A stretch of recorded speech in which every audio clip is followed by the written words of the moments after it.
여러분 안녕하십니까? 마석봉 작가입니다. 왜 그림 한 점이 5천억이 넘을까요? 여러분 혹시 미술품 경매에 대한 기사를 본 적이 있으십니까? 가끔 심심찮게 뉴스에 한 번씩 나오기도 합니다. 미술품 경매에 대해서. 역사상 가장 비싼 금액에 거래가 됐던 그림은 레오나르도 다빈치의 살바토르 문디란 작품입니다. 2017년도 말에 4억 5천만 달러, 하나 5천억에 거래가 됐습니다. 그 전까지는 2015년 1980억에 거래된 피카소의 작품 알제르 여인들이 미술품 경매가로 최고의 명성을 떨쳤습니다. 그 외에도 빈센트 반 고흐의 들판의 농부가 906억, 일반인들은 상상하기 어려운 금액입니다. 여러분 어떻게 이런 일들이 가능할까요? 그러면 가격이 왜 이렇게 정해졌는지 한번 알아보겠습니다. 경제학에서 가격이란 항상 수요와 공급에 의해서 결정이 됩니다. 수요란 어떠한 것을 일정한 가격에 구매하고자 하는 욕구를 말합니다. 공급은 어떠한 물건을 일정한 가격에 판매하고자 하는 욕구를 말합니다. 일반적으로 가격이 낮을수록 사고자 하는 욕구가 커지고요. 가격이 높을수록 팔고자 하는 욕구가 많습니다. 그래서 가격이란 수요와 공급이 만나는 시점에서 형성이 됩니다. 경제학에서는 수요와 공급이 일치하는 것을 균형 상태라고 부릅니다. 아이스크림을 예를 들어 보겠습니다. 왼쪽의 아이는 아이스크림을 사려고 합니다. 아이는 현재 1,000원을 가지고 있고 그 1,000원으로 아이스크림을 사려는 것 같네요. 오른쪽은 아이스크림 가게입니다. 아이스크림 가게는 900원 이상 받아야 손해를 보지 않기 때문에 무조건 900원 이상에 팔려고 합니다. 아이스크림 가게는 900원 이상, 아이는 1,000원 이하, 900원과 1,000원 사이에서 거래가 형성이 되죠.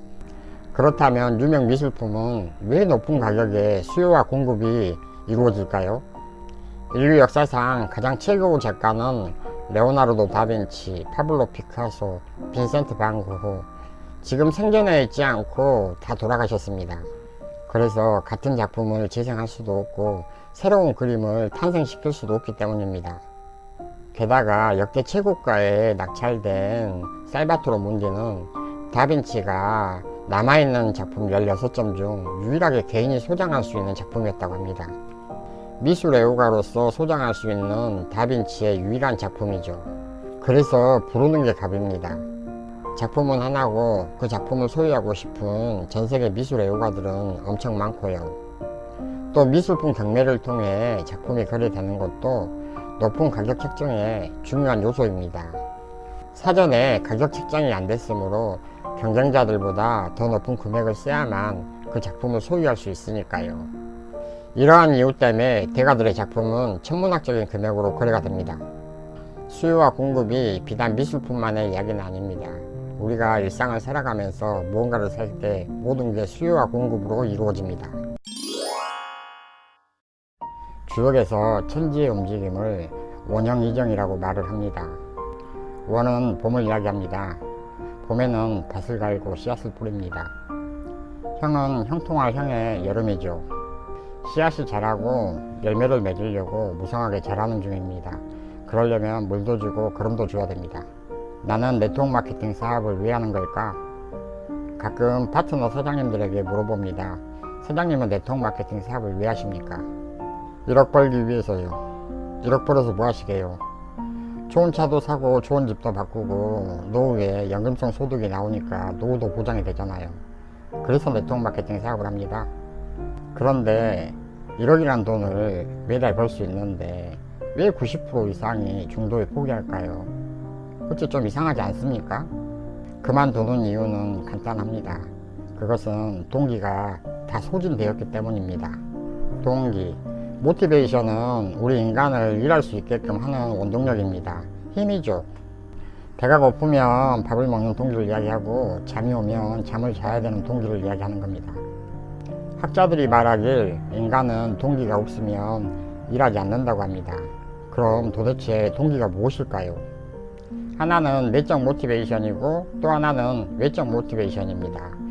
내적 모티베이션은 마음에서 우러나는 동기. 예를 들면 고흐가 그림을 하라고 해서 하는 게 아니잖아요. 그 일 자체가 즐거워서 하는 거고 모차르트나 베토벤 자체도 작곡이 좋고 음악이 좋아서 하는 겁니다. 그 일 자체가 좋아서 하는 걸 갖다가 내적 모티베이션이라고 말하는 거죠. 외적 모티베이션, 보상이 주어지기 때문에 그 일을 하는 걸 갖다가 외적 동기라고 말을 합니다. 이 일을 하면은 내가 돈을 얼마 줄게, 그리고 일하면은 명예도 생기고 권력도 생긴다, 그리고 폼도 잡을 수 있어.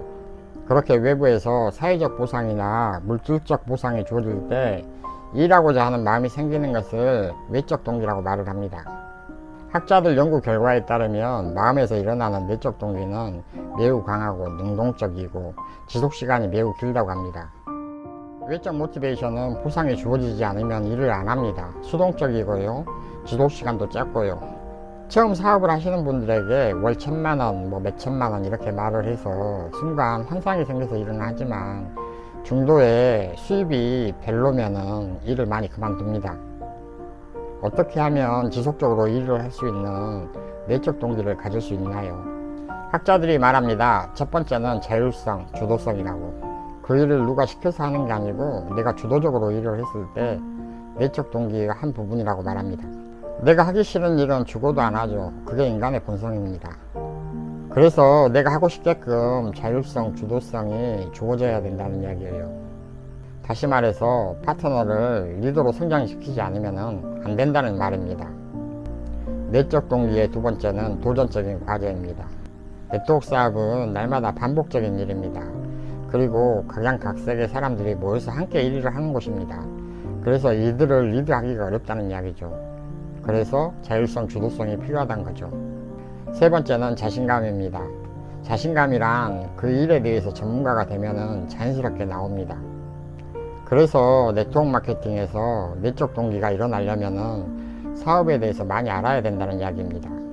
그래서 신규 사업자분들에게 월 1,000만원, 5,000만원, 1억 이런 이야기를 자주 하면 안 된다는 이야기입니다. 외적 동기는 빨리 환상적인 효과를 올리지만 오래가지 못합니다. 또 실현되지 않으면 중도에 다 그만둬버리죠. 그래서 우리는 항상 내적 동기를 유발시켜줘야 합니다. 내적 동기를 유발시키려면 왜 네트워크 사업이 객관적으로 성공할 수밖에 없는 사업인가를 정확히 인식을 시켜줘야 됩니다. 여러분, 옛말에 불치하문이라는 말이 있습니다. 아랫사람한테 물어보는 하문. 불치는 치욕이 아니다. 세상에 많은 사람들이 모든 것을 다 알면서 살아갈까요? 그것은 불가능합니다. 우연히 통계를 봤는데요, 세상에 많은 사람들은 세상의 모든 것을 5%도 다 모르고 죽는다고 합니다. 다시 말하면 세상에 100가지 일들이 있는데 5가지도 모르고 죽는다는 것이 인간이죠. 20년 이상 운전을 해도 차 본네트를 잘 모르겠습니다. 오랫동안 현장 일을 해도 현장에 쓰는 공구들을 잘 모르겠어요. 심지어는 날마다 집에서 요리를 하는데 음식 맛이 그때그때 다 틀려요. 잘 모른다는 것입니다. 리더가 되는 방법이 있다면 어떤 방법이 있을까요? 다양한 사람들의 차이를 인정하고 그 사람들의 지식을 얼마나 많이 흡수하는 노력을 했냐에 따라 더 큰 성공자로 만든다고 생각합니다. 컴퓨터가 안 되면은 절친 설계사 후배한테 물어보고요. 저녁마다 요리를 할 때 잘 안 되면은 엄마한테 전화해서 물어봅니다. 재료를 어떻게 넣냐고. 평생 그림하고 조각을 해도 모르는 것이 많아서 미술사 안에서 로덴과 대화를 하고요, 고흐를 쫓아다닙니다. 우리는 분명 상대방이 잘하는 게 있고 내가 잘하는 게 있습니다. 그래서 조직 안에서도 각각 잘하는 부분이 틀리고 각자의 장점이 있다고 생각합니다.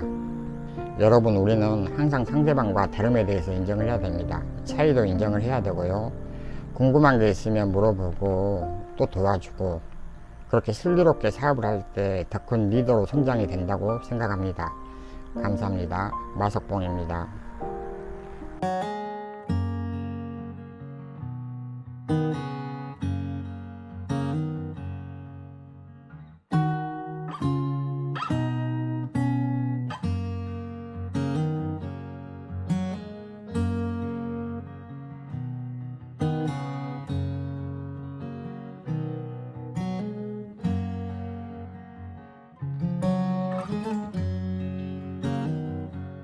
If I'm lost along the way, If I wander off onto a different trail, will you forgive me?